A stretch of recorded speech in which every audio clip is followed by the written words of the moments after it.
From UFOs to psychic powers and government conspiracies, history is riddled with unexplained events. You can turn back now or learn the stuff they don't want you to know. A production of iHeartRadio.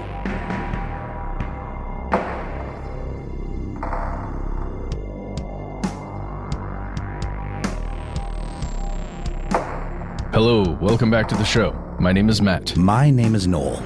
They call me Ben. We're joined, as always, with our super producer, Paul Mission Control Decant. Most importantly, you are here, and that makes this the stuff they don't want you to know. Fellow conspiracy realist, this is a two-part episode.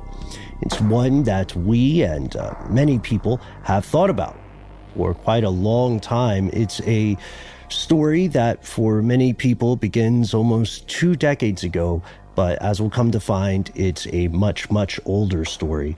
We were recently inspired to dig into this thanks to a message from fellow conspiracy realist Lisa. So thank you so much. For more than a century, you see, the Caribbean nation of Cuba has been home to one of the region's most controversial U.S. bases and currently prisons. It's generally called Guantanamo Bay. So in part one of this series, we're going to ask, how did we get here? We meaning both the U.S. and we meaning human beings in general. How did the human species get into this situation? Here are the facts. First off, if you look at the news, if you put Guantanamo into your search engine of choice, or you go to a library, what you're going to find mostly nowadays is going to be about Gitmo, the Guantanamo Bay detention camp. But foreign powers have salivated over the region known as Guantanamo Bay since way before the United States was even a thing. And it makes sense when you look at the geography, right? If you pull up a map of Cuba, you can look at this bay and you can automatically know why it is such a prized possession. Yeah, it's right down there at the tip, basically, the southeastern tip of Cuba, if you're looking at it. And from a strategy perspective, as well as from some other perspectives we're going to talk about today, that thing is prime real estate. Yeah, all the way back when Cristobal Colon, often called Columbus here in the U.S., all the way back on his second trip to what is now known as the Americas in April 1494, Europeans saw opportunity in this part of the island. He landed there and, he acted the way Christopher Columbus acts historically, but this set off a craze for the European colonial powers. Later, England wants it, France wants it, Spain, of course, wants it. Everybody is trying to play King of the Hill, or in this case, King of the Bay. There's a really cool punk band called Guantanamo Baywatch. So I always thought that was a really clever name for a punk band. But it's true. It's totally easy to see why so many people wanted it strategically, because it's the largest harbor on the southern port of the island of Cuba. It's surrounded by hills that largely cut it off from the interior. And the name comes from Tainos, the original residents of Cuba. And this group, which also lived in Puerto Rico, the Bahamas, and Jamaica, was largely wiped out by European forces, like Cristobal or Christopher, due in part to brutal actions of the colonists that were essentially colonizing their land, and in part to disease that these very colonists carried, with little attention paid to the indigenous folks that they were invading and infecting. And Columbus actually called it Puerto Grande when his ship landed there in 1494 on one of his subsequent visits. And then fast forward, 1741, the British briefly capture Guantanamo Bay during something called the War of Jenkins' Ear. And there's a ridiculous history episode that touches on this if you want to learn more about it. Well, Jenkins. The title of the war, the name of the war in English, should let you know how sadly hilarious people's reasons for going to war can become, or their casus belli. And petty.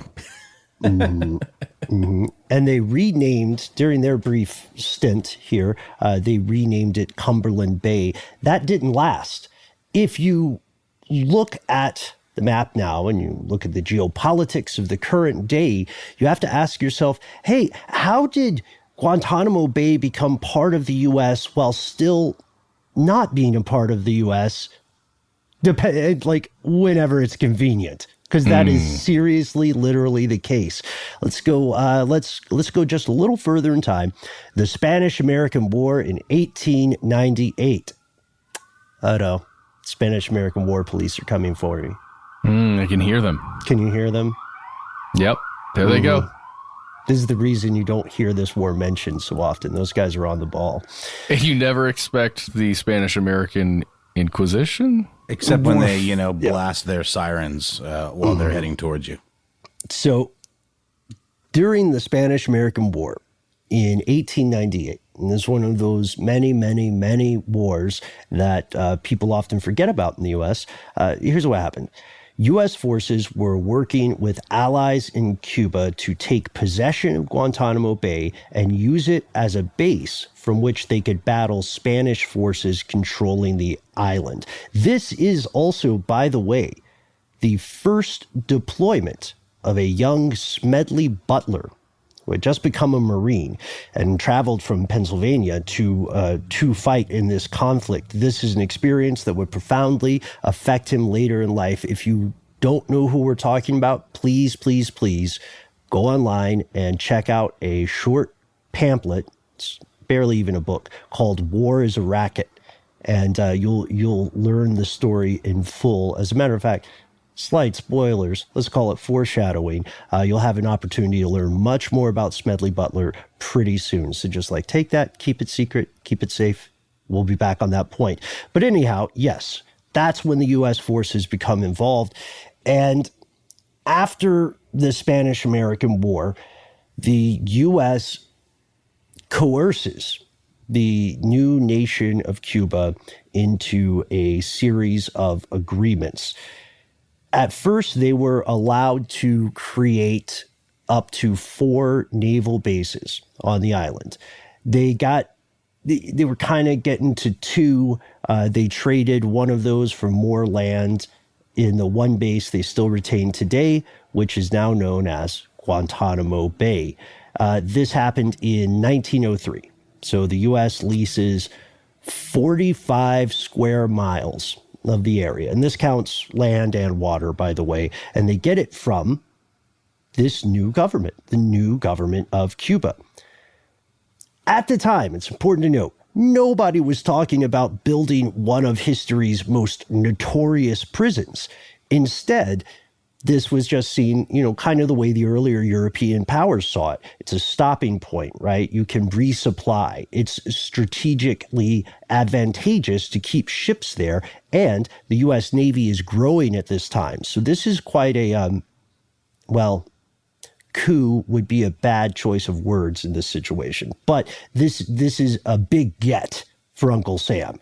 Right, this helps them extend their force projection and extend their power in the region, and then that lasts for just like a hair more than 3 decades. And this was 1903 thing is called the Platt Agreement, and we can talk a little bit more about that in later in this series.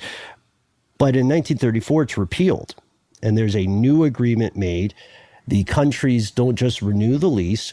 They make it permanent, and the only way right now, legally, from the U.S. perspective at least, the only way this agreement can end is if one of 2 things happens. 1, the U.S. unilaterally decides to leave the bay, or 2, both countries agree that the U.S. should leave. Currently, the situation is that the government of Cuba very much thinks the U.S. should leave, and the U.S. does not agree. And that's it. They'll be there forever from now on until they're chased out, maybe. Yeah, well, because that 1903 agreement got replaced, from the perspective of the Cuban government, especially post-communist revolution, the U.S. forces in Guantanamo are an illegal occupation. They're an illegal occupying force. And that's something that, you won't hear reported too often in the West, the way other countries perceive Guantanamo Bay. Today, this naval base is often called Gitmo. It's not just a prison, it is a naval base. But one of the world's most notorious prisons, which we'll get to in part 2, is in this area. And it should be no surprise, fellow conspiracy realists, that Gitmo, Guantanamo Bay, remain a hotbed of conspiracy and have for many, many years. We'll tell you more after a word from our sponsor.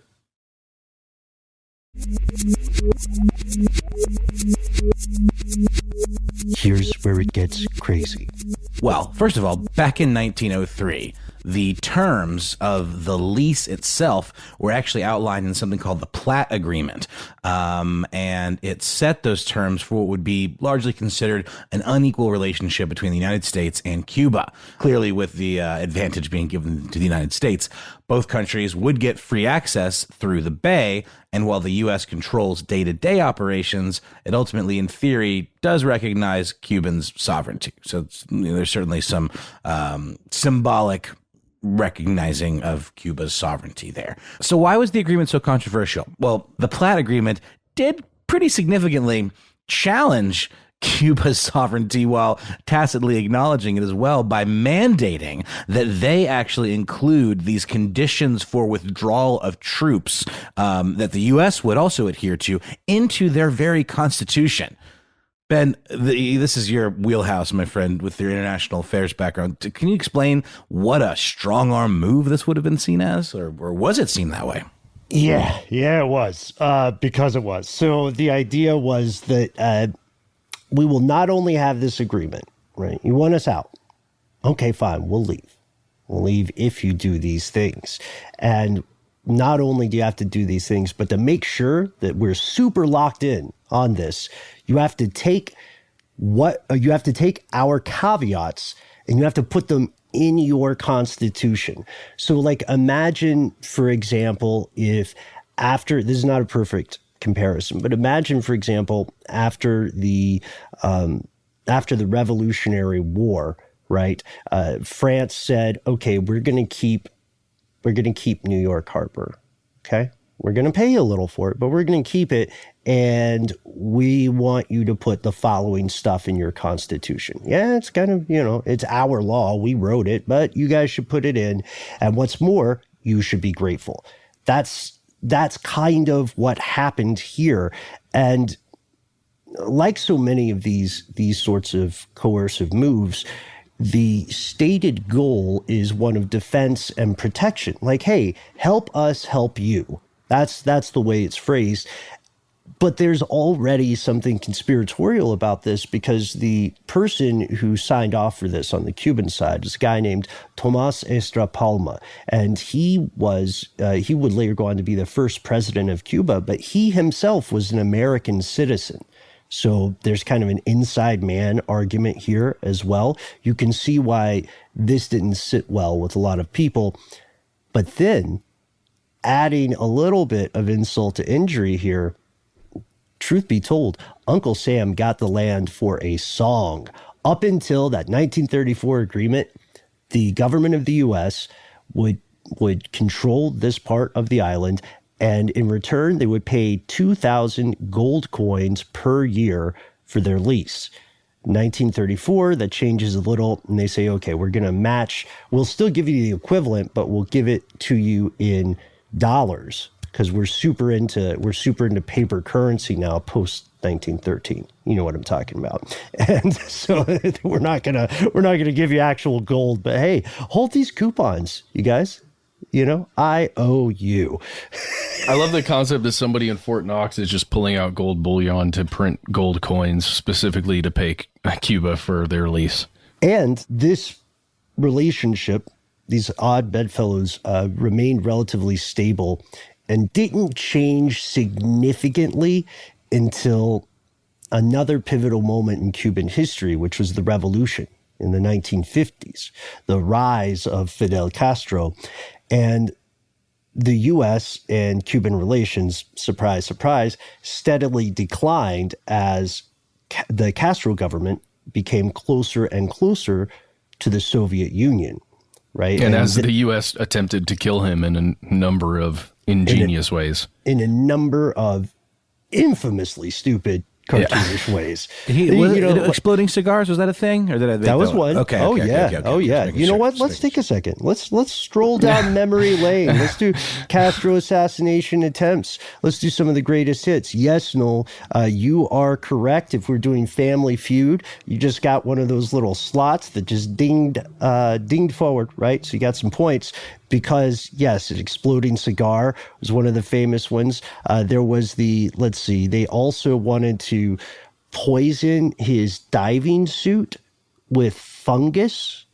And the idea was that it would give him really bad skin. And then no one will trust him anymore because you can't trust a leader with bad skin. There's actually a documentary called 638 Ways to Kill Castro that was produced by British television Channel 4 in the UK in 2006. I have not seen it, but it does outline, I don't know, I guess the number's accurate, all these different ways that the CIA tried to kill Castro. Yeah, many of which were kind of proposed ways, but several were actual attempts. One of my other favorites, just to give you a perspective here, folks, is in 1960, when the CIA was super into psychedelics, they said, you know what we should do? We should destroy the guy's public reputation if we can't kill him. So let's go to his broadcasting studio and let's spray the whole thing. Let's fumigate it with a chemical that'll make it look like he's tripping. He'll have hallucinations as though he were on acid. That's right. I don't think it panned out, but that was mentioned in the iHeart original podcast series, Operation Midnight Climax. The idea was to make him look like he had dementia or something, or like that he was tripping over, not only tripping, like on LSD, but like tripping over his sentences, and would make him appear foolish as though he were like having some kind of like nervous breakdown. Yeah. And just related to all of this, I would highly recommend the Guardian article, "The CIA has a long history of helping to kill leaders around the world." In this case, they didn't get it right. But that article is about the times that it worked. Yes. This is good reading too. I mean, it's not going to make you chuckle, because there are some really horrific things that you can lay at the foot of the CIA, and that's just the stuff that people know now, right? A lot of their shenanigans are lost to history. Anyhow, as their relationship with the U.S. declines and Cuba becomes closer and closer with the USSR, Uncle Sam cuts diplomatic ties with Cuba, 1961. And just a few years later, in 1964, Castro directs his government to cut off all the supply avenues and all the water lines to Guantanamo. And again, like as we said, this is encircled partially by some pretty steep terrain. So the naval station there says, okay, we gotta do our own thing. We're not leaving. So we're gonna get our own power and water sources. This is, geopolitically speaking, a very tense roommate situation. That's one way to put it. Fast forward, 1974, the yearly lease gets what they call reassessed, and then they say, okay, well let's update this. You know what I mean? These are different times now. So how about this? Once a year, for occupying, again, 45 square miles of your country, we'll give you a little over $4,000 a year. How's that sound? Dang, that's the cheapest private island location ever. Even though it's not a full island, it's just a bay. It's amazing, right? Like 45 square miles, oceanfront property, by the way. How much should that be? Seriously, like $4,000 a year. I mean, is it still 45 square miles? That's what we said before, right? 45, yeah. I think. Mm-hmm. It's still the same size. I don't know if it's grown. Okay. Yeah, and This is interesting too. So according to most sources, the government of Cuba has refused to cash these checks for a long, long time in protest of this agreement that, again, they maintain is coercive, and they maintain the U.S. is illegally occupying their territory. I wonder if they've got them like framed in protest, like some sort of artifact that say, see, we're holding our ground. We will not bow to any foreign interlopers. Oh, it's a diss even deeper than that, you guys. The truth of the matter is that after the Cuban Revolution, which, again, 1953, 1959, when the U.S. president at the time, Eisenhower, refused to return the land or leave it, the Cuban government has only cashed one of those checks. And Castro was super pissed about that for the rest of his life. He said it was a mistake in the early days of the government. And the legend is that he did keep all those physical checks, again, and he kept them uncashed, and he just unceremoniously stuffed them in a desk drawer for the rest of his life, and occasionally would mention it in speeches with a very screw you guys attitude, I hope nobody tries to cash them anytime soon, because it'll just come back insufficient funds. Oh, that is a burn I was not expecting. That was good. That was a parkour level burn. All right. It's true, though. I mean, from his perspective, you could see how fundamentally offensive the presence of that base would be, regardless of the stated intent behind it. So this gets us up to the revolution in Cuba, right? And we've established that Guantanamo Bay was around far before the U.S. and when the U.S. was occupying the area, or when the U.S. had territory there, which it still does today, that situation did not change despite the dangers of the Cold War. Let's talk a little bit more about this after a word from our sponsors.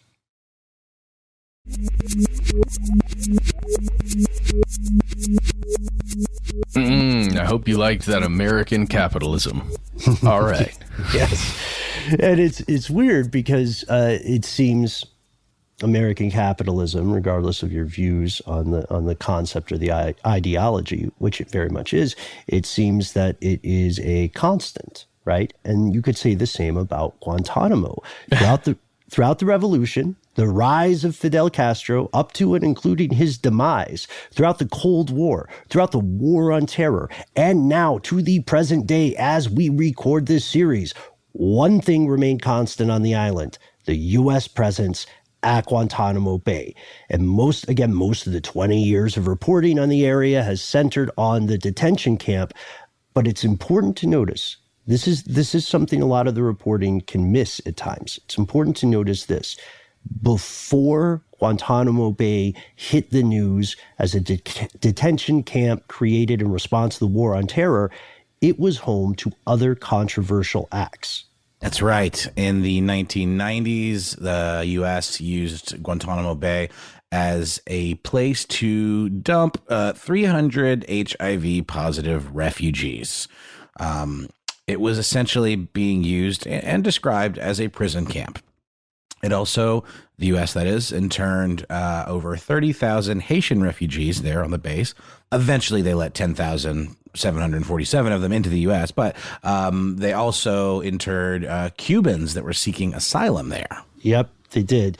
And this became one of those locations that you may have heard of in the past in other parts of the world, where the question becomes, is this a refugee camp or is this an open air prison, right? Are we helping these people, or are we simply holding them?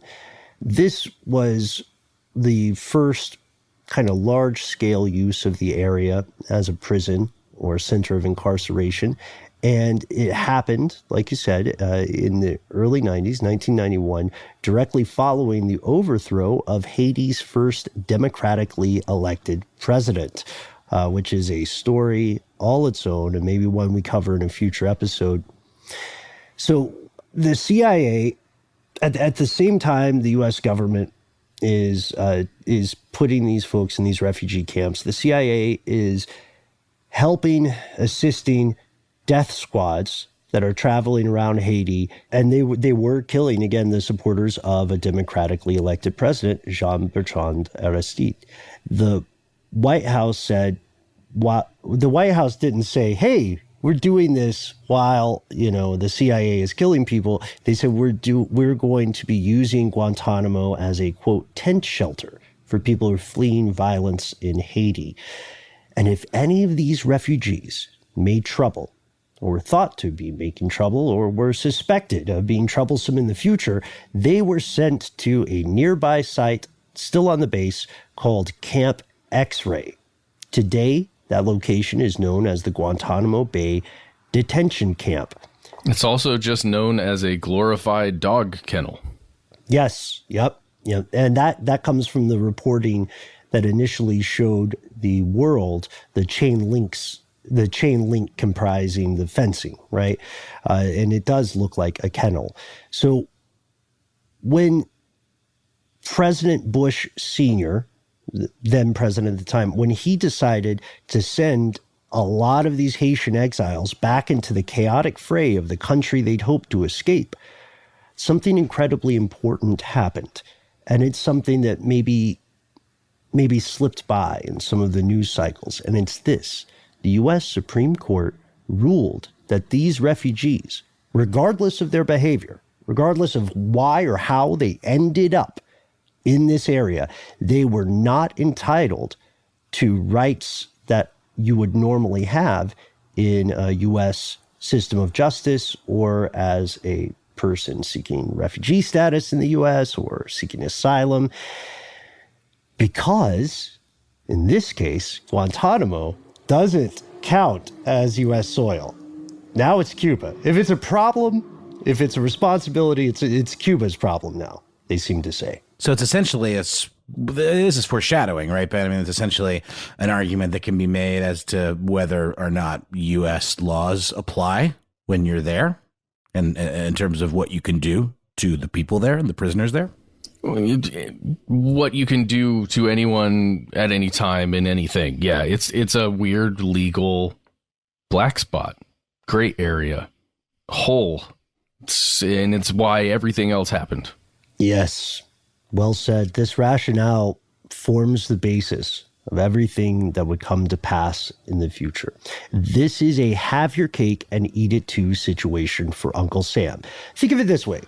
All right, for a little over $4,000 a year, if you're the U.S., you control all aspects of day-to-day life and military operations in this bay. It is your call, except, that is, when this control would include responsibilities that you would rather avoid. So all of a sudden, like, think of it, I'm killing it with terrible analogies here, but think of it like, let's say you've got a roommate, or maybe you've got a kid, right? And the kid says, this is my room, except when it's time to clean it. Then it's just another part of your house. What are you doing in there, Timmy? How old is Timmy? Because that's nothing. Check the Platt agreement. I don't have to tell you anything. Get out of here. He got us. We repealed the Platt agreement. Should have never signed a treaty with my child.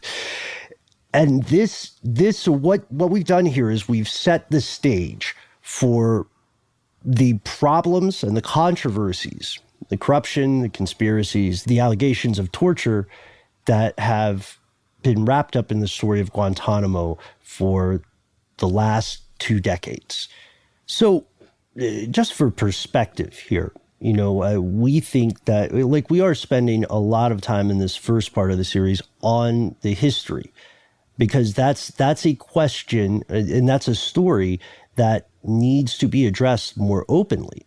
The question is, how did we get here? I mean, before diving into this, were you all aware about, like, the history of Guantanamo and just how many countries were trying to grab the throne? Absolutely not. I honestly took for granted the idea that this whole weird kind of changing of hands and this whole, like, power grab that the U.S. did with Cuba is literally what led to all the atrocities that we're definitely going to get super into in the second part. I mean, I completely missed that entirely. So no, this is absolutely educational for me personally.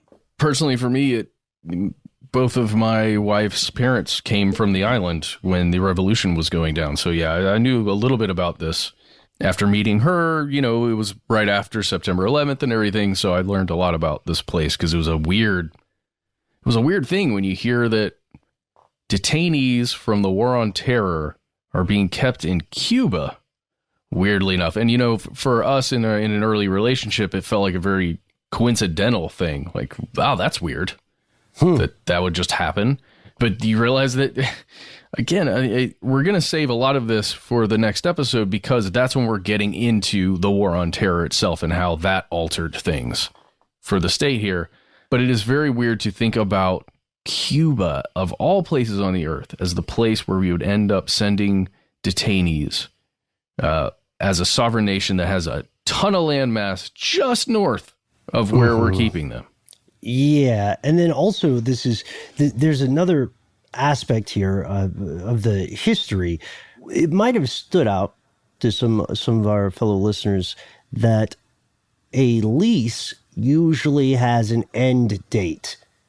This one does not have an end date. It's just renting forever. And additionally, when we say it was a strong-arm deal, I should have mentioned this earlier, the U.S. required Cuba to amend their constitution to incorporate this agreement, this kind of devil's bargain.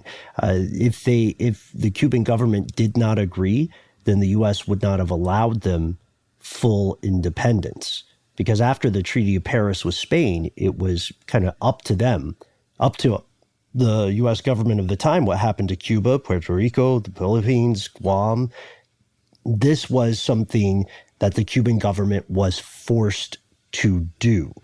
And so if you are growing up in the area, then you can understand why this would seem tremendously like a problem, right? Like what if you grew up and you knew that in your country, right, or in your state, there was this foreign occupying force. No one could do anything about it. And they're paying like what is $4,000 divided by 12?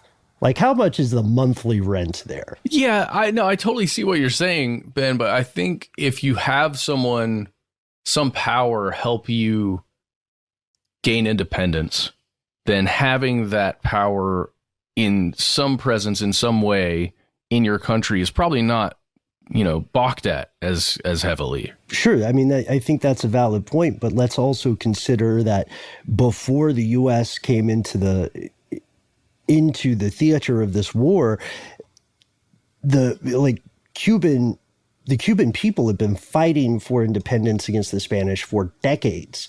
So you could say, and I'm sure there are many critics of this policy who agree, you could say that what happened is the U.S. kind of came in at the end, and said, "Look at us, we're helping." Sort of like if you've ever helped a friend move, and somebody shows up right at the end, right, and they carry one box, and then they go, "Whew, man. I am exhausted now. Let me get some of that pizza and beer." Mm-hmm. And then, I totally see that point too, Ben, because I think both might be true a little bit. Even if they helped out a little bit, maybe 45 miles, square miles of land isn't that crazy.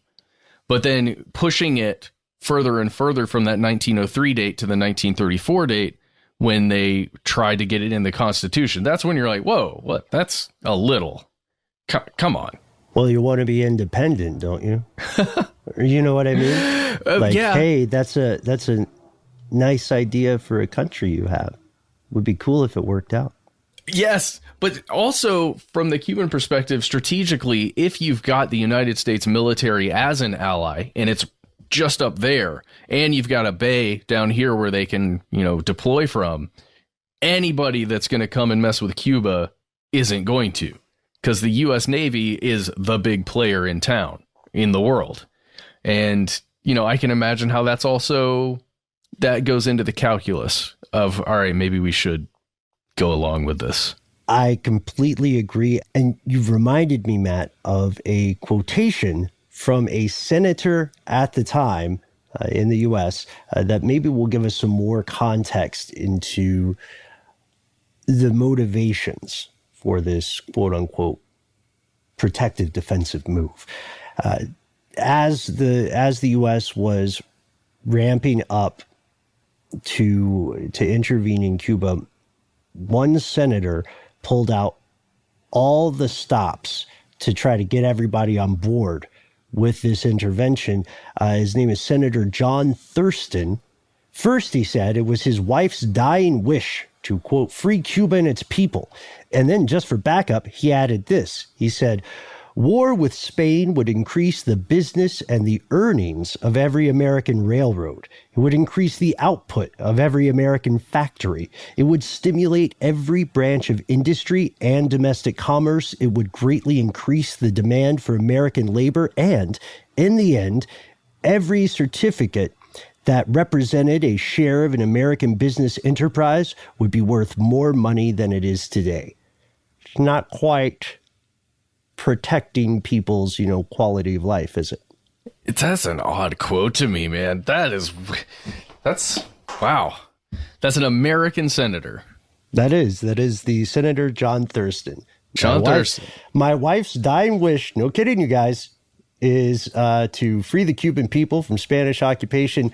Also, who likes money? Yeah, everything's gonna get better. Wow, that's intense. Okay. And it's strange to think of it that way because people do argue for economic benefits in war.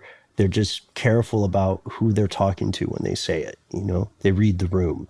So that's why you'll hear a politician and maybe in a public facing environment say something like, we're protecting our national interest.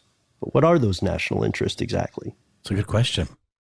Well, what do you think those national interests are? You can find us on the internet, right? Let us know. Absolutely. We would love to hear if you've got stories about the history of Cuba, about the history of Guantanamo Bay, anything that's related to what we talked about today.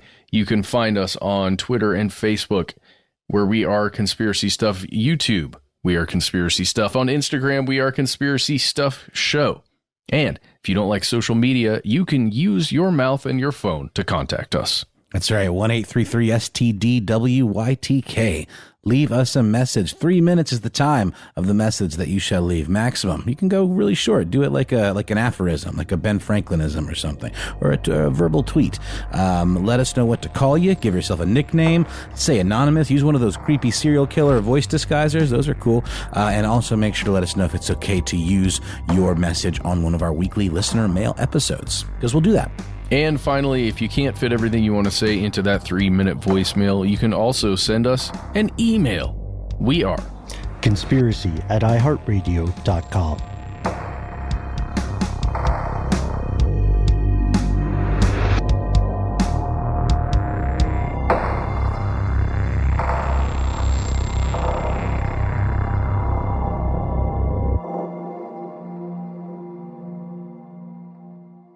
Stuff They Don't Want You to Know is a production of iHeartRadio. For more podcasts from iHeartRadio, visit the iHeartRadio app, Apple Podcasts, or wherever you listen to your favorite shows.